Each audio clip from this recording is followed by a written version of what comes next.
In this video, I'm going to reveal how to implement procedures in your classroom.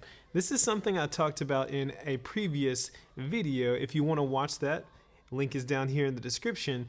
But in this video, we're going to go in depth and discuss the fine details of procedure implementation. Before we get into it, make sure that you like this video, hit the subscribe button and that notification bell so you never miss out on videos from Classroom Camp.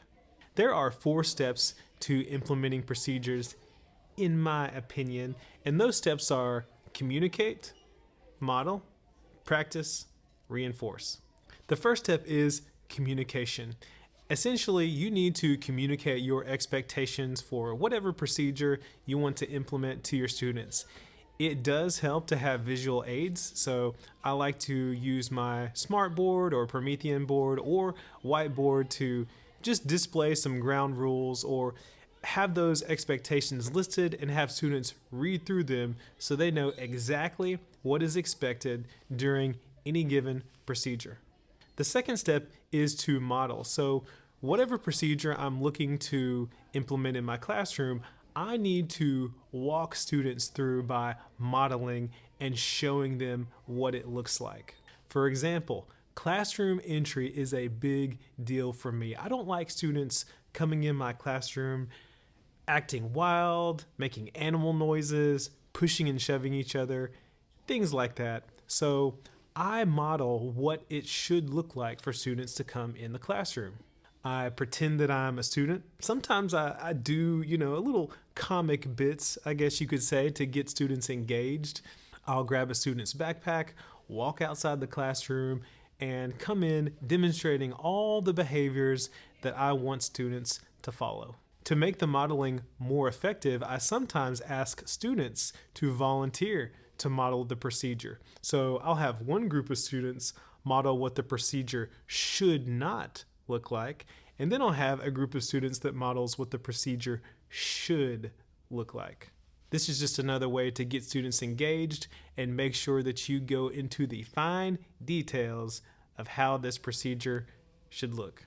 The third step is to practice. Once you have communicated your expectations, you've modeled what the procedure should look like, you then have all your students practice together. Do not take practice lightly. You need to make sure that whatever procedure you are implementing, it is enacted to a T. So, going back to the example of classroom entry, if you have students practice and someone is off, someone doesn't do exactly what you want them to do, you may say, okay, freeze, let's try again. Go back out, re-communicate your expectations, and have them start over. Sometimes you may have students who do not take the practice seriously, who try to be difficult, and for those students, you can just pull them out of the practice and set them aside.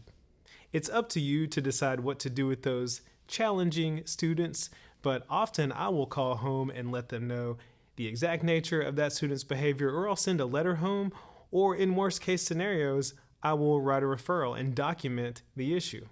Either way, it is important that you practice this procedure and make sure that students perform to your standards. You've modeled the procedure and you've had students practice. It's time to reinforce. Reinforcing means making sure students follow this procedure to your standards every time it is used. Reinforcement is often positive, and that might look like you saying, "Thank you for following this procedure," or "Thank you for doing it this way. Thank you for setting an example for your classmates." Reinforcement needs to be on a consistent basis in order for this to work. Continue to reinforce procedures with your students, and over time, they will become automatic. Students will follow your procedures without even thinking about it. So those are my basic 4 steps for implementing procedures. Make sure that you communicate your expectations, model the procedure, practice the procedure with your students, and reinforce it on a continual basis. Thank you for watching this video. I hope you enjoyed it. Make sure that if you did, you like this video, hit that subscribe button so you never miss out on content from Classroom Camp. See you in the next one.